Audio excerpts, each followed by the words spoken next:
ஓம் சாந்தி. என்னோட இனிமையான பரிவாரத்துக்கு வணக்கம். இன்றைக்கி நம்ம அப்பா முக்கியமாக சொல்ல போகிறது என்னென்னா, தர்மராஜ்புரி ஆரம்பிச்சிருச்சா, எப்போ ஆரம்பிக்கும், அதை பற்றி தான் இன்றைக்கி அப்பா ஆழமாக சொல்ல போகிறாங்க. ஆனால் அதுக்கு முன்னாடி பிராமணர்களோட சீரீஸில் அப்பா என்ன சொல்லியிருக்காருன்னு கேட்டுட்டு வந்துடுவோம். அதாவது அப்பா என்ன சொல்கிறாங்கன்னா, பிராமணன்னாலே ஒவ்வொருத்தர்கிட்டையும் விசேஷத்தன்மையை பார்க்குறவங்க.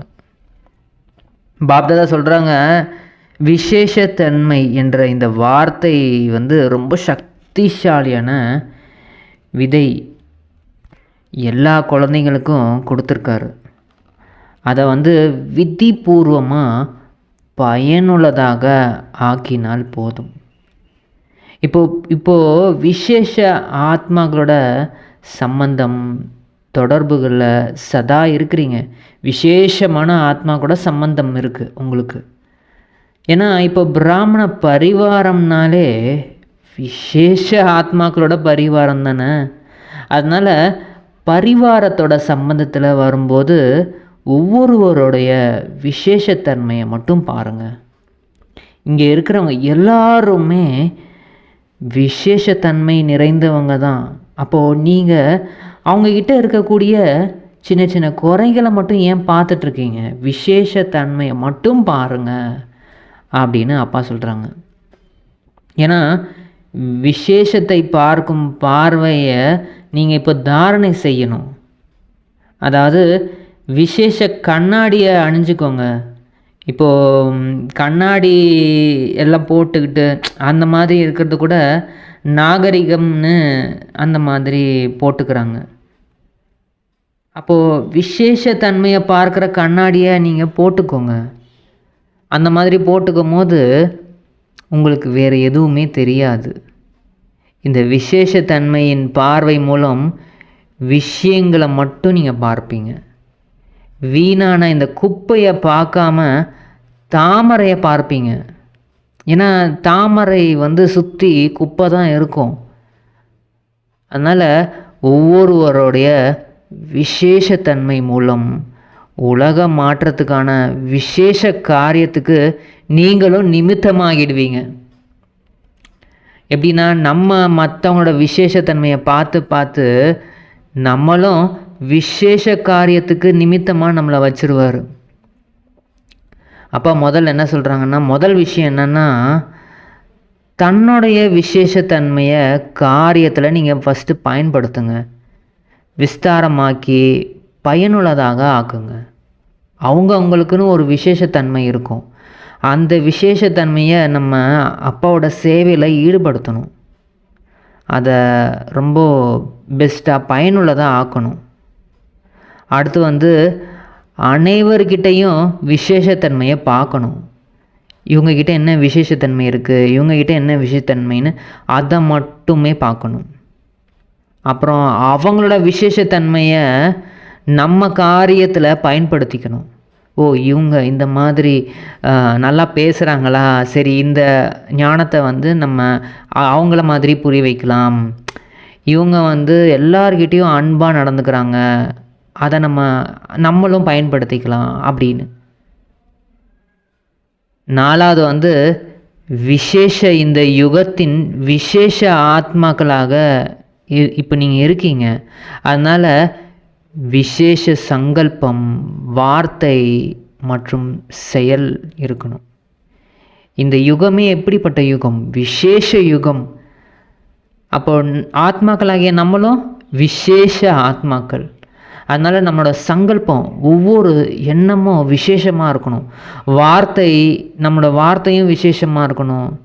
மற்றும் செயல் விசேஷமாக இருக்கணும். இவங்க செஞ்சாங்கன்னா ரொம்ப விசேஷமாக இருக்குங்க அப்படின்ற மாதிரி விசேஷமாக செய்யணும். அப்போ இந்த பிராமண வாழ்க்கையே ரொம்ப ரொம்ப விசேஷமான வாழ்க்கையாக நம்ம சீக்கிரமாக அதை அனுபவம் பண்ண ஆரம்பிச்சிருவோம். அதனால் அப்பா இன்றைக்கி முக்கியமாக முரளியில் என்ன சொல்லியிருக்காங்கன்னா, 18/4/2025 அப்பா சொல்கிறாங்க, இனிமையான குழந்தைங்களே, இப்போது உங்கள் மீது கருணை காட்டிக்கோங்க. தந்தையோட வழி என்ன சொல்கிறாரோ அதுபடி நடக்கும்போது அளவற்ற குஷி ஏற்படும். ஆனால் மாயாவின் சாபத்திலிருந்து அப்போது பாதுகாப்பாக இருப்பீங்க. அப்பா என்ன சொல்கிறாரோ அதை கேட்கணும், அதைப்படி நடக்கணும். அப்போ தான் அந்த மாயாவோட சாபத்திலேருந்து நம்ம தப்பிச்சு இருக்க முடியும். அப்போ கேள்வி என்ன கேட்குறாங்கன்னா, மாயாவோட சாபம் ஏன் ஏற்படுது? முதல்ல சாபம் அடைந்த ஆத்மாவின் நிலை எப்படி இருக்கும்? அந்த சாபம் அடைஞ்ச ஆத்மாக்கள் அவங்களோட நிலைமை எப்படி இருக்கும்? பாபா சொல்கிறாங்க, தந்தை மற்றும் படிப்பை ஆதாரம் ஆக்காமல் இருப்பதனால தன்னோட வழிபடி நீங்கள் நடந்துக்கிட்டே இருக்கீங்கன்னா அப்போ மாயாவோட சாபம் உங்களுக்கு ஏற்பட்டு விடும். ரெண்டாவது அசுரன் நடத்தை ரொம்ப மோசமாக நடந்துக்கிறது. இன்னமும் வெறுப்பு, கோபம், அகங்காரம் இதெல்லாம் இருக்கும் போது அசுரன் நடத்தை இருக்குது அப்படின்னா தெய்வீக குணத்தை தாரணையே செய்யலை அப்படின்னா அவங்க மீது அவங்களே கருணையே இல்லைன்னு அர்த்தம்.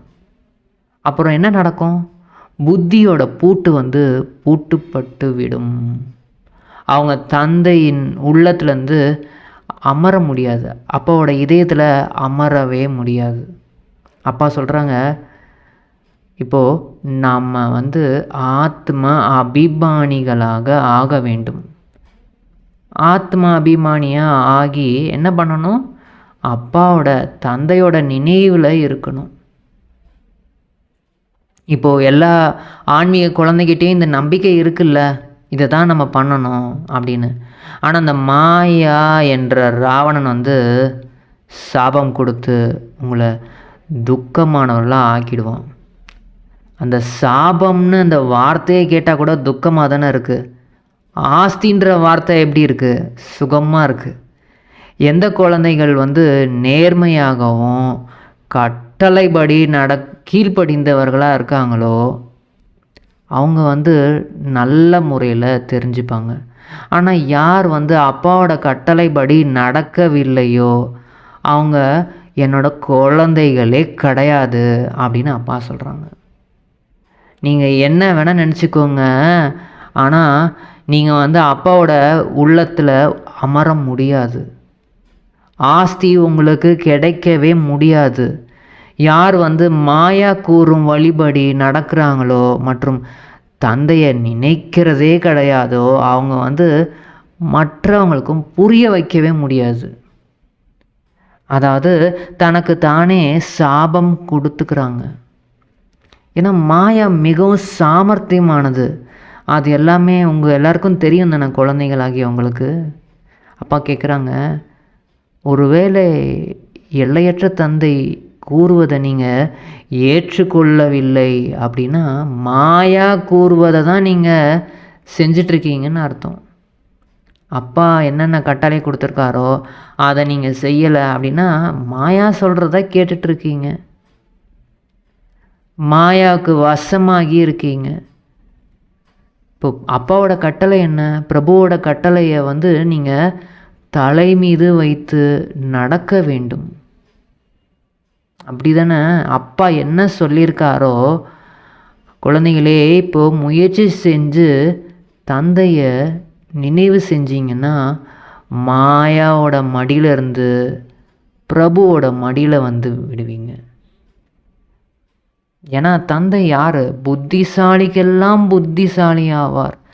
தந்தை கூறுவதை ஏற்றுக்கொள்ளவில்லை எனில், நீங்கள் ஏற்றுக்கலை அப்படின்னா புத்தியோட பூட்டுப்பட்டு விடும். அப்புறம் அப்பாவை நினைக்கவே முடியாது. ஏன்னா புத்தியோட பூட்டை திறக்கக்கூடியவர் ஒரே ஒரு தந்தை ஆவார். அப்போது ஸ்ரீமத்து படி நீங்கள் அப்பா சொல்கிற வழிபடி நடக்கலை அப்படின்னா உங்களோட நிலை என்ன ஆகும்? அப்பா போட்டுட்டேன், அப்பா கிட்ட நீங்கள் நெருங்க முடியாது. ஏன்னா புத்தி மூலமாக தான் அப்பா கிட்ட நெருங்க முடியும், அப்பா கிட்ட பேச முடியும். அப்பா என்ன சொல்கிறாரோ அது உங்களோட காதில் கேட்கும். மாயாவோட வழிபடி நடந்துக்கிட்டே இருக்கீங்கன்னா எந்த பதவியும் உங்களுக்கு கிடைக்காது. நீங்கள் கேட்கலாம், இந்த முரளியை நீங்கள் கேட்கலாம், படிக்கலாம், ஆனால் தாரணை மட்டும் செய்ய முடியாது, செய்ய வைக்கவும் முடியாது. அதனால் அவங்க என்ன நிலை அடைவாங்க? ஆனால் அப்பா வந்து யார்? ஏழைகளோட பங்காளன். மனிதர்கள் ஏழைகளுக்கு தானே தானம் செய்கிறாங்க. தந்தையும் எவ்வளவு எல்லையற்ற தானம் செய்கிறாரு, அதுவும் ஏழைகளுக்கு. எனக்கு இது இருக்குது, அது இருக்குது, நான் ரொம்ப வசதியாக இருக்கேங்க. ஏழைகள் அப்படின்னா இங்கே இருக்கக்கூடிய ஸ்தூலமான செல்வங்கள்லாம் கிடையாது. எனக்கு ஒரே ஒரு சிவபாபா தான், வேறு யாருமே இல்லைன்ற அந்த மாதிரி ஏழைகள். அதுக்கு வந்து நீங்கள் ஸ்ரீமத்து படி நடக்கணும். ஸ்ரீமத்து படி நடக்கலைன்னா புத்தி கொஞ்சம் கொஞ்சமாக பூட்டு போட்டது வந்து ஒரேடியாக பூட்டு போட்டுரும். அப்புறம் உங்களால் என்ன பிராப்தி அடைய முடியும்? ஸ்ரீமத்து படி நடப்பவர்கள் தான் தந்தையின் குழந்தைகளே ஆவாங்க. அவங்க தான் என்னோட குழந்தைகளே. தந்தை வந்து கருணை உள்ளம் உடையவர். ஆனால் வெளியில் போன உடனே மாயா அவங்கள முற்றிலும் அழித்து விடும். அப்பாவுக்கும் தெரியும் அது. ஏன்னா இங்கே இருக்கும் போது நீங்கள் பாதுகாப்பாக இருப்பீங்க, ஆனால் வெளியில் போன உடனே அப்போ மாயா அவங்கள அவ்வளோ தொந்தரவு பண்ணிச்சுன்னா அப்புறம் நம்ம தற்கொலை செஞ்சுக்கலாமான்னு கூட நினைக்கிறாங்க. தற்கொலை செஞ்சுக்கிட்டிங்கன்னா உங்களை நீங்களே அழிச்சிக்கிறீங்க. அப்புறம் மீண்டும் பிறப்பு எடுத்து தண்டனை அடையணும், இல்லைன்னா அந்த பிறப்பு எடுக்கிற வரைக்கும் அந்த மாதிரி அலையணும். தந்தை இப்போ என்ன புரிய வைக்கிறாருன்னா, அப்பா சொல்கிறாங்க, உங்கள் மீது உங்களுக்கே நீங்கள் வந்து கருணை காட்டிக்கோங்க. அது என்னென்னா ஸ்ரீமத்து படி நடங்க. உங்களோட மனசு வழிபடிலாம் நடக்காதீங்க. ஸ்ரீமத்து படி நடக்கும்போது தான் உங்களோட குஷியின் அளவு வந்து அதிகரிக்கும். லக்ஷ்மி நாராயணோட முகத்தை பாருங்கள், எவ்வளோ குஷியாக இருக்காங்க. அதனால் முயற்சி செஞ்சு இப்படி வந்து உயர்ந்த பதவியை அடைய வேண்டும் இல்லையா? அடைவீங்களா மாட்டிங்களா?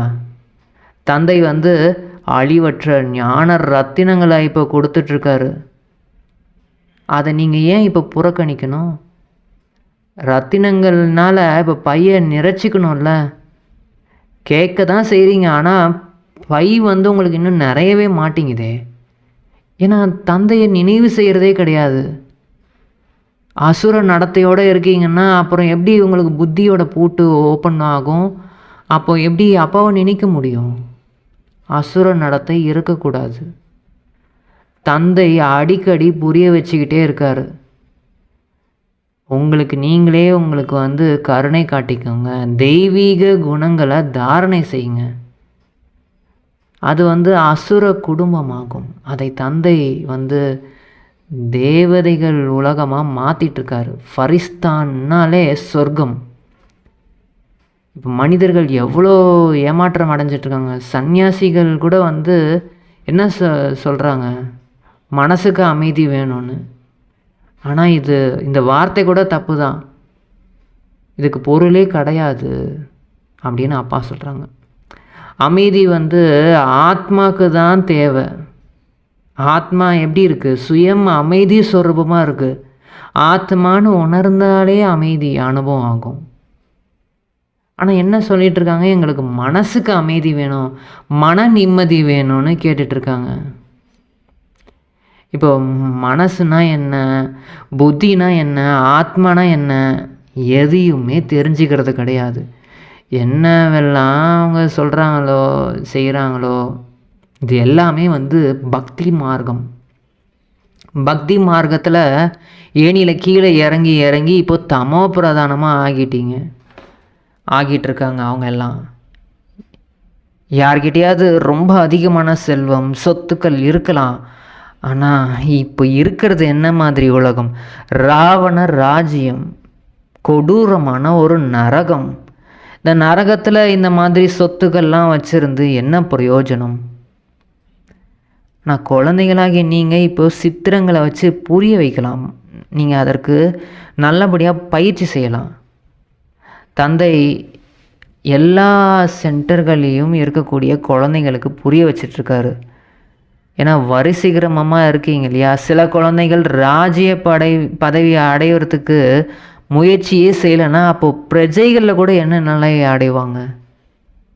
ராஜா ஆகணும் அப்படின்னா சேவை செய்யணும். நான் என்ன நிலை அடைவேன் அப்படின்னு தனக்கு தானே கருணை காட்டிக்கணும். ஏன்னா நாடகத்தில் இப்படி பாகம் எங்களுக்கு இருக்குது அப்படின்னு புரிஞ்சுக்கிட்டு தனக்கு தானே எனக்கு இந்த மாதிரி நாடகத்தில் இப்படி ஒரு ட்ராமா பாட்டு இருக்குது, அப்போ நானே எனக்கு நன்மை செய்யணும் அப்படின்னா ஞானத்தோட கூடவே ஞானத்தை கேட்குறீங்க, அதை படிக்கிறீங்க, அதோட சேர்த்து யோகாவும் இருக்க வேண்டும். யோகாவே இல்லைன்னா என்ன நன்மை உங்களுக்கு ஏற்படும்? யோகா பண்ணவே இல்லை அப்படின்னா அப்பாவை நல்லபடியாக நினைக்கல அப்படின்னா நீங்கள் எப்படி பாவனம் ஆவீங்க அப்படின்னு அப்பா கேட்குறாங்க. ஞானத்தோட பாடம் தனி, யோகத்தோட பாடம் தனி. யோகாவில் கூட பல பேர் பக்குவமாக இருக்காங்க, சில பேர் பக்குவமற்றவர்களாக இருக்காங்க. நினைவு செய்வதற்கான அறிவே இல்லாமல் இருக்குது. நினைவு செஞ்சால் தான் நம்ம அதுக்காக தான் படிச்சுட்ருக்கோன்னே கூட தெரியாமல் இருக்காங்க. நினைக்காமல் உங்களோட விக்கர்மங்கள் விநாசம் ஆகாது. அதிக தண்டனை தான் உங்களுக்கு கிடைக்கும். அப்புறம் அதிகமான பச்சாதாபப்பட வேண்டியிருக்கும். இப்போது நீங்கள் ஸ்தூலமான வருமானம் செய்யவே இல்லை, சம்பாதிக்கவே இல்லைன்னா உங்களுக்கு தண்டனை எதுவும் கிடைக்காது. பணமே உங்களுக்கு இல்லைன்னா கூட தண்டனை கிடைக்காது. ஆனால் அப்பாவோட நினைவில் உங்களோட பாவத்தோட சுமை இறங்கலைன்னா தண்டனை அதிகமாக கிடைக்கும். குழந்தைகளாக ஆன பின்பு அப்பா சொல்கிறபடி நடக்கலைன்னா அதிகமான தண்டனை அடைய வேண்டியதாக இருக்கும். அப்பாவோட குழந்தையாகவே ஆகலைன்னா கூட பரவாயில்ல, ஆனால் அப்பாவோட குழந்தையாகி அப்பா இந்த மாதிரி ஆசி கொடுக்குறாரு எல்லாமே தெரிஞ்சிட்ருக்கீங்க. அப்போது நீங்கள் அப்பாவை நினைவு பண்ணுங்க. அது உங்களுக்கு நீங்களே கருணை காட்டிக்கிறது. அப்புறம் இல்லைன்னா உங்களை நாசமாக்கிக்கிறீங்க. எப்படி இப்போது ஒருத்தவங்க யாராவது மேலேருந்து குதிக்கிறாங்கன்னு வச்சுக்கோங்க, மொட்டை மாடியிலேருந்து கீழே குதிக்கிறாங்கன்னா, கீழே குதிச்சும் இறக்கலன்னா அப்புறம் மருத்துவமனையில் எப்படி கதறிட்டு இருப்பாங்க. அது இறந்துருந்தாலும் பரவாயில்ல, ஆனால் இறக்காமல் இருந்தாங்கன்னா அப்புறம் அவமானமாக போயிடும். அவங்களே ஏமாற்றிக்கிற மாதிரி கதறிக்கிட்டே இருப்பாங்க. அந்த மாதிரி தான் அப்பாவுடைய ஸ்ரீமத்து படி நடக்கலைன்னா கீழே விழுந்துருவீங்க. அப்புறம் நான் என்ன நிலை அடைவேன்னு அவங்களோட நாளடைவிலேயே அவங்களுக்கே தெரிய வரும். யார் சேவாதாரிகளாக கட்டளைப்படி நடப்பவர்களாக இருக்காங்களோ அவங்க தான் உயர்ந்த பதவி அடைவாங்க. இல்லைன்னா என்ன நடக்கும்னா தாசிகளாக ஆயிடுவாங்க. அப்புறம் தண்டனையும் அதிகமாக கிடைக்கும். அந்த நேரத்தில் இருவருமே தர்மராஜராகவே ஆயிடுவாங்க. 2 பேருமே, சிவபாபா மற்றும் பிரம்ம பாபா. இப்போ பிரம்ம பாபா கருணையின் கடலாக அன்பு கடலாக இருக்கார், உதவி செய்கிறதுக்காக காத்துட்ருக்காரு. அப்போது அவராலையும் ஒன்றும் செய்ய முடியாது, வேடிக்கை மட்டும்தான் பார்க்க முடியும். இப்போ நம்ம அப்பா அப்படின்னு மேரா பாபான்னு கூப்பிட்ட உடனே உதவி செய்கிறதுக்காக 2 பேருமே காத்துட்ருக்காங்க. அப்போது தர்மராஜ்புரி அப்படின்னா அவங்க சாட்சியாக இருந்து வேடிக்கை தான் பார்க்க முடியும். ஆனால் இதை குழந்தைகள் புரிஞ்சிக்கிறதே கிடையாது. தவறு செஞ்சுக்கிட்டே இருக்காங்க. அப்புறம் தண்டனைகள் இங்கேயே தான் நீங்கள் அடைய வேண்டியிருக்கும். அங்கே பரந்தாமம் போகிறதுக்கு முன்னாடி எல்லா தண்டனையும் இங்கேயே அடைய வேண்டியது இருக்கும். சூட்சும வதனத்துக்கு போகிறதுக்கு முன்னாடியே யார் எந்த அளவுக்கு சேவை செய்கிறாங்களோ அந்த அளவு ஜொலிப்பாங்க. இல்லைன்னா எந்த காரியத்துக்கும் பயன்படாதவர்களாக ஆகிடுவாங்க. மற்றவர்களுக்கு நன்மை செய்ய முடியல, தனக்கு தானாச்சு நன்மை செய்துக்கணும், மற்றவங்களுக்கு தான் நன்மை செய்ய முடியல. சரி, ஓகே, உங்களுக்கு நீங்களே அது உங்களுக்கு நன்மை செஞ்சுக்கோங்க. இப்போ நிறைய பேர் பந்தனத்தில் இருக்காங்கன்னா அவங்க வெளியில் வர முடியாது, அவங்களுக்கு எதுவுமே பண்ண முடியாமல் இருக்கும். ஆனால் அவங்களுக்கு அவங்களே பாபாவோட நினைவில் இருந்து நன்மை செஞ்சுப்பாங்க, முரளியை கேட்டு நன்மை செஞ்சுப்பாங்க. அதனால் எச்சரிக்கையாக இருக்கணும். இந்த பெயர் உருவத்தில் போய் மாட்டிக்கக்கூடாது. இதில் மாயா அதிகமாக ஏமாற்றிடும். சில பேர் சொல்கிறாங்க, பாபா இந்நேரம் எனக்கு பார்க்கும்போது கெட்ட எண்ணங்கள் அதிகமாக வருது. தந்தை புரிய வைக்கிறார் என்னென்னா, கர்மேந்திரியங்கள் மூலம் எதுவும் பாவம் செஞ்சிடாமல் இருங்க. இப்போது ரொம்ப ரொம்ப அசுத்தமானவ மனிதர்கள் நடத்தை இருக்குது, ரொம்ப அவங்களோட நடத்தையே சரியில்லை அப்படின்னா அவங்கள சென்டருக்கே வரவிடக்கூடாது. யாராவது பள்ளியில் கூட யாராவது தீய வழியில் நடக்கிறாங்க, அப்புறம் அதிக அடி வாங்க வேண்டியிருக்கும்.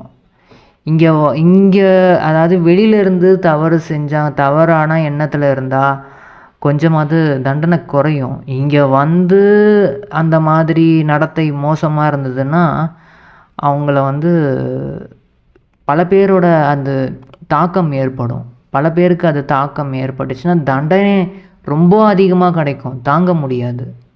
அதுக்காக தான் அந்த மாதிரி ஆத்மாக்களை வரவிடக்கூடாதுன்னு அப்பா சொல்கிறாங்க. ஸ்கூலில் கூட இந்த மாதிரி தான் அசுர நடத்தை இருக்கவங்கள நீக்கிடுறாங்க. உங்களோட சென்டர்கள்லேயும் இந்த மாதிரி யாராவது அசுத்த பார்வையுடன் வராங்க அப்படின்னா அவங்கள வெளியேற்றி விட வேண்டும் அப்படின்னு அப்பா சொல்கிறாங்க. சேவையே செய்யலை, தந்தையே நினைக்கலைன்னா அப்போ நிச்சயமாக அசுத்தம் இருக்க தானே செய்யும். யார் நல்லபடியாக சேவை செய்கிறாங்களோ அவங்களோட பெயர் வெளிப்படும். கொஞ்சோண்டு சங்கல்பம் வந்துச்சு, அப்புறம் பார்வை கெட்டுச்சு அப்படின்னா அப்போது என்ன நடக்குதுன்னா மாயாவோட யுத்தம் நடக்குதுன்னு புரிஞ்சுக்கோங்க. அப்போது முற்றிலும் அதுலேருந்து விடுபட வேண்டும். இல்லைன்னா அப்புறம் அதிகரிச்சுக்கிட்டே இருக்கும், நஷ்டமாகிடும். தந்தையை நினைவு செஞ்சுக்கிட்டே இருந்தீங்கன்னா பாதுகாப்பாக இருப்பீங்க. சில பேர் இருக்காங்க, கந்தர்வ திருமணம் செஞ்சுக்கிட்டு கூட ஒன்றா சேர்ந்து இருக்கும் போதும் அவங்க தன்னை சக்தியுடையவர்களாக மாற்றிக்கிறாங்க. அவங்க எப்படி பேரை நல்லபடியாக வெளிப்படுத்துகிறாங்க. ஆனால் சில பேர் ரொம்ப அசுத்தமாக இருக்கிறாங்க. கெட்டதுலேயும் ரொம்ப கெட்டது என்னன்னா காமம், அதுக்கப்புறமேட்டு கோபம். தந்தையிடம் ஆஸ்தி அடைவதற்காக நீங்கள் இப்போ வந்திருக்கீங்க, ஆனால் மாயாவோட யுத்தம் செஞ்சு உங்களுக்கு மாயாவோட சாபம் தான் கிடைச்சிட்ருக்கு. அப்புறம் முற்றிலும் கீழே விழுந்துருவீங்க. அதாவது தனக்கு தானே நீங்களே சாபம் கொடுத்துக்கிறீங்கன்னு அர்த்தம். அதனால் ரொம்ப ரொம்ப எச்சரிக்கையுடன் நீங்கள் இருக்கணும் அப்படின்னு தந்தை புரிய வைக்கிறாரு. யாராவது இந்த மாதிரி வந்தாங்க அப்படின்னா அனுப்பி வச்சுருங்க. அமிர்தம் குடிக்க வந்தாங்க, அப்புறம் வெளியில் போயிட்டு அசுரனாகி அசுரத்தனமாக ஆகிடுறாங்க அப்படின்னு காமிக்கிறாங்களே, அந்த கதையிலலாம் காமிக்கிறாங்க. அந்த மாதிரி தான் இங்கே ஞானம் கேட்குறாங்க, ஆனாலும் அசுர அந்த வைப்ரேஷன் ஸ்ப்ரெட் பண்ணுறாங்க. பார்வை கெட்டதாக இருக்குன்னா அப்புறம் புத்தி பூட்டு போட்டுரும், அவங்க அது ஆட்டோமேட்டிக்காக நடந்துடும். அதனால் சுய சேவைக்கு தயாராக நீங்கள் இருக்கணும். உங்களை நீங்கள் ஃபஸ்ட்டு உங்களை வந்து சுத்தப்படுத்திக்கணும். அதுக்கப்புறமேட்டு தான் மற்றவங்கள சுத்தப்படுத்துகிற அந்த காரியத்தில் ஈடுபட ஆரம்பிக்கணும். நம்மளே சுத்தமாக இல்லைன்னா மற்றவங்களுக்கு வந்து எப்படி நம்ம தூய்மையாக இருக்கணும், தூய்மையான உலகத்துக்கு போகணும் அப்படின்னு சொல்லி புரிய வைக்க முடியும். அதனால் இப்போ வந்து தந்தை என்ன சொல்கிறாரு, வீட்டை மற்றும் ஆஸ்தியை நினைவு செஞ்சுக்கிட்டே இருங்க. ஏன்னா எதுலேயும் மாயா வந்து உங்களை ஏமாற்றிடும். ஏன்னா இந்த டைம் வந்து அந்த மாதிரி டைம், ரொம்ப ரொம்ப டைம் நெருங்கிக்கிட்டே வருது. உயர்ந்ததுலேயும் உயர்ந்த தந்தையின் மீது மட்டும்தான் உங்கள் பார்வை இருக்கணும். அதுக்கப்புறம் ஆஸ்தியின் மீது. இதுதான் உங்களோட உயர்ந்த முயற்சி ஆகும். கெட்ட பார்வையை விட்டுடுங்க. தேக அபிமானம் என்ற இந்த கெட்ட பார்வை வந்து ரொம்ப ரொம்ப மோசமானது. ஆத்ம அபிமானி என்றால் சுத்த பார்வை. எல்லாரையுமே ஆத்மான்னு பாருங்கள். எல்லாருமே வந்து தேகமாக பார்க்காதீங்க. ஏன்னா இப்போது ஆஸ்தி வந்து ரொம்ப ரொம்ப உயர்ந்தது. உலக சக்கரவர்த்தி ஒன்றும் குறைஞ்ச விஷயம் கிடையாது. அது வந்து எப்படி கிடைக்கும்? படிப்பின் மூலம், யோகாவின் மூலம் உலக சக்கரவர்த்தியாக ஆக முடியும். இதை நீங்கள் கனவுல கூட நினச்சி பார்த்துருக்க மாட்டீங்க. நம்ம யோகா பண்ணி இந்த மாதிரி ஒரு படிப்பை படித்து வெறும் யோகா மற்றும் இந்த படிப்பு இதன் மூலம் நம்ம உலக ராஜ்யம் அடைய முடியுமா அப்படின்னு கனவுல கூட நம்ம நினச்சி பார்த்தது கிடையாது. அதனால் முயற்சி செய்யணும். இந்த 2 விஷயத்துலேயும் அதிகமான கவனம் வைக்கணும். இப்போ மியூசியம் இருக்குது அப்படின்னா நிறைய பேர் வந்து வருவாங்க. அதாவது அப்பாவை பற்றி தெரிஞ்சுக்கணும் அப்படின்னு சொல்லிட்டு வருவாங்க. அவங்க எல்லாத்துக்கும் புரிய வைங்க, நல்லபடியாக புரிய வைங்க. அதுக்கு வந்து ஆர்வம் இருக்கணும். அப்பாவோட நினைவிலேயே இருக்கீங்க அப்படின்னா அப்பா அவங்களுக்கு செல்லம் கொடுத்துக்கிட்டே இருப்பார், அன்பு. ஏன்னா அப்பாவுக்கு வந்து அன்பு அதிகமாக இருக்குது. அதை காமிக்கணுன்னா அப்பாவோட வழிபடி நடந்தால் தானே அப்பா காமிக்க முடியும். ஏன் தவறான விஷயங்களில், உலகத்தில் தவறான வேறு விஷயங்களில் ஏன் உங்களை மாட்டி வைக்கிறீங்க? அப்பா வந்துட்டேன், மீண்டும் அப்பாவை நல்லபடியாக நினைவு பண்ணி எல்லா காரியத்தையும் பண்ணுங்கள். நான் உங்களை அப்படியே உட்காந்துருக்க சொல்லலை. அப்பா சொல்கிறாங்க, இப்போ அப்பா வந்து வியாபாரியாக வந்திருக்கேன். எல்லா காரியத்தையும் பண்ணிவிட்டு அப்பாவோட நினைவிலேயே பண்ணுங்கள். சேவைக்காக ஓடிக்கிட்டே இருங்க. அங்கே இந்த எல்லா சேவைக்கும் போயிட்டு வாங்க. உங்களுக்கு அப்பா வந்து உங்களை பார்த்துப்பேன். நீங்கள் அப்பாவோட நினைவிலேயே எல்லா காரியத்தையும் செய்கிறீங்க. எந்த ஒரு பிரச்சனை வந்தாலும் எது வந்தாலும் அப்பா நான் உங்களை வந்து பாதுகாப்பு கொடுப்பேன். ஆனால் என் வழிபடி நடக்கணும். என் குழந்தை எவ்வளோ பிரச்சனைகள் வந்தாலும் என்ன நடந்தாலும் எப்பயுமே என்னோடய நினைவிலே இருக்குது அப்படின்னு எல்லாத்துலேருந்தும் உங்களை விடுவிக்க செஞ்சிருவேன் அப்படின்னு அப்பா சொல்கிறாங்க. அப்பா வந்து இப்போ மொத்த வியாபாரியாக ஆஸ்தி மொத்தத்தையும் கொடுக்க வந்திருக்காரு. சும்மா இங்கே சில்லறை வியாபாரம்லாம் கிடையாது, சும்மா கொஞ்சம் கொஞ்சம் கொடுக்கறதெல்லாம் கிடையாது. ஒட்டு மொத்தமாக எடுத்துக்கிறதுக்கு உங்களுக்கு ஹோல்சேல் வியாபாரம். நீங்கள் அதுக்கு என்ன கொடுக்க போகிறீங்க? உங்களோட உடல், மனம், பொருள், புத்தி எல்லாத்தையும் அப்பாவுக்கு இந்த சோழிக்கு ஒன்றுத்துக்கும் பிரயோஜனம் இல்லாததை இதை கொடுத்து எவ்வளோ விஷயங்கள் எடுத்துக்கிறீங்க. அதுவும் எத்தனை ஜென்மத்துக்கு? 1 ஜென்மமா 2 ஜென்மமா? 21 ஜென்மம் ப்ளஸ் இன்னமும் அதிகமாக நீங்கள் எவ்வளோ ஈடுபடுத்துகிறீங்களோ இன்னமும் அதிக பிறவிக்கு உங்களுக்கு கிடைக்கும். எவ்வளோ வேணால் கிடைக்கலாம். பேசிக்காக 21 இல்லை அதுக்கு மேலே கூட உங்களுக்கு பிராப்தி கிடைக்கும். அதனால் இந்த சுற்றுலா பயணிகள்லாம் நிறைய பேர் வருவாங்க சேவைக்காக. நீங்கள் வந்து அவங்களுக்கு புரிய வைங்க. இப்போ வெளிநாட்டுக்கு போகிறீங்கன்னா கூட போய் அங்கே இருக்கவங்களுக்கும் புரிய வைக்கலாம். நீங்கள் எங்கே வேணால் போங்க, ஆனால் அப்பாவோட நினைவிலே இருங்க. ஆனால் மற்றவங்களுக்கு புரிய வைக்கிறதுக்கு, நல்லா புரிய வைக்கிறதுக்கான அந்த அறிவு வந்து வேண்டும். அதுவும் வேணும் நல்லபடியாக புரிய வைக்கிறதுக்கு. அதுக்கு நல்லபடியாக படிக்கணும். படித்து அது படிக்கும்போது தான் அது புரிய வைக்கவே வரும். அப்பா வந்து வரதானம் என்ன சொல்கிறாருன்னா, இப்போது இந்த நிகழ்காலத்தில் குழப்பம் வந்து அதிகரிக்கும் நேரம். கடைசி சோதனையில் ஒரு புறம் வந்து என்ன நடக்கும், இயற்கை, மற்றொரு புறம் 5 விகாரங்களின் மிகப்பெரிய ரூபம் இருக்கும். தமோ குணமான ஆத்மாக்கள், யுத்தம் மற்றும் பழைய சமஸ்காரங்கள் அனைத்துமே அவங்களோட வாய்ப்பை வந்து எடுத்துப்பாங்க. எல்லாருக்குமே அந்த வாய்ப்பு அப்போது கிடைக்கும். என்ன யாரெல்லாம் வாய்ப்பு எடுத்துப்பாங்கன்னா, இயற்கை, 5 விகாரங்கள், அது மனிதர்கள்கிட்ட இருந்து தமோ குணமான ஆத்மாக்கள்கிட்ட இருந்து வரும் யுத்தம். அப்புறம் நமக்குள்ளே ஏதாவது பழைய சமஸ்காரம் இருக்குன்னா அதுவும் அதோட வாய்ப்பை எடுத்துக்கும். இப்படிப்பட்ட நேரத்தில் என்ன பண்ணணும்? கட்டுப்படுத்தும் சக்தி. இதன் மூலம் நீங்கள் வந்து வெற்றி அடையணும். உங்களுடைய எண்ணங்களை நிறுத்தக்கூடிய சக்தி.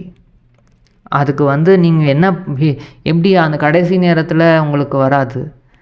இப்போலேருந்தே நீங்கள் பயிற்சி செய்யணும். என்ன பயிற்சி அப்படின்னா, அப்பா சொல்கிறாங்க, சாக்காரி, அவ்வப்போது ஆக்காரி மற்றும் அவ்வப்போது நிராகாரி. இந்த நிலையில் நிலைத்திருக்கும் பயிற்சி வந்து தேவை. நீங்கள் எதெல்லாம் பார்த்துட்டு இருந்தாலும் பார்க்காமல் இருக்கணும். கேட்டுட்டு இருந்தாலும் கேட்காமல் இருக்கணும். வெளியில் நடந்து போகிறீங்க, வெளியில் எங்கேயாவது போயிட்டு வரீங்கன்னா அது உங்கள் காதுலேயே இருக்கக்கூடாது, அது உங்களோட பார்வையில் இருக்கக்கூடாது. இந்த பயிற்சியில் நீங்கள் நிலையாக இருங்க. எந்த காரியம் வேணால் செய்யலாம், ஆனால் இந்த பயிற்சியில் இருங்க. இப்படி வந்து இதுக்கு வந்து முற்றுப்புள்ளி வைக்கும் நிலை வந்து உங்களுக்கு வருதோ, அப்போது வந்து இயற்கைக்கு அதிகாரியாக ஆகிடுவீங்க. இயற்கையோட குழப்பங்களுக்கு முற்றுப்புள்ளி வைக்க முடியும் உங்களால். கடைசி நேரத்தில் இயற்கை இப்போ வந்து ஜப்பானில் வந்து இந்த சுனாமி வரப்போகுதுன்னு அதுக்கு பெருஞ்சுவர் உருவாக்கிட்டு இருக்காங்க தடுத்து நிறுத்துறதுக்கு. அவங்க அறிவியல் சாதனை மூலமாக என்னென்ன பண்ணணுமோ பண்ணிகிட்ருக்காங்க. ஆனால் அப்பா வந்து ஒரு விதியை சொல்கிறாங்க, முற்றுப்புள்ளி நீங்கள் வைக்க தெரிஞ்சிருச்சு. அதுக்கான பயிற்சியும் கொடுத்துட்டாங்க. அந்த பயிற்சி நம்ம பண்ண ஈஸியாக முற்றுப்புள்ளி வைக்கிறதுக்கான அந்த அபியாசம் இருக்குது, ப்ராக்டிஸ் இருக்குன்னா, அப்போது நீங்கள் நினச்சிங்கன்னா அங்கே இயற்கை நின்றுடும். ஸ்லோகன் அப்பா என்ன சொல்கிறாங்கன்னா, தடையற்ற ராஜ்ய அதிகாரி ஆவதற்கு தடையற்ற சேவாதாரி ஆகுங்க. இந்த ஒரு ராஜ்யம் இருக்குன்னா அந்த ராஜ்யத்தில் தடையே இல்லாமல் ராஜ்யம் செய்யணும் அப்படின்னா இங்கே வந்து தடையற்ற சேவாதாரி ஆகணும். அவ்யக்த இஷாரால என்ன சொல்கிறாங்கன்னா, நான் ஆத்மா பரமாத்மாவுடன் இணைஞ்சிருக்கேன் என்ற இந்த நினைவு வந்து சதா இருக்கணும். பாபா சொல்கிறாங்க, பரமாத்மா ஆத்மாவாகிய நான் இல்லாமல் இருக்கவே முடியாது, நானும் பரமாத்மா இல்லாமல் தனியாக இருக்க முடியாது. அப்பா சொல்கிறாங்க, குழந்தைகளே, ஆத்மாவாகிய நீ இல்லாமல் என்னால் இருக்க முடியாது குழந்தை, நீ எனக்கு தேவை. அப்போது நம்மளும் என்ன சொல்கிறோம்னா, அப்பா நான் வந்து நீங்கள் இல்லாமல் என்னாலையும் இருக்க முடியாது. இந்த மாதிரி ஒவ்வொரு வினாடியும் இறைவனோட துணையை நம்ம அனுபவம் செய்யணும்.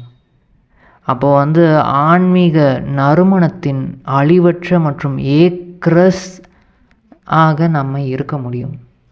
அந்த அன்பு ஏற்படும். அந்த மாதிரி அன்பு இருந்ததுன்னா எப்பயுமே ஒரே நிலையில் நம்ம இருக்க முடியும். அப்பாவோட அன்பிலேயே அப்படியே அப்பா வந்து சொல்கிறாங்க, குழந்தை நீ இல்லாமல் நான் இருக்க முடியாது, நீங்கள் இல்லாமல் நானும் இருக்க முடியாதப்பா அப்படின்னு அப்படியே எக்ரஸாக இருக்கிறது. அப்பாவுக்கு மிக மிக மிக நன்றி.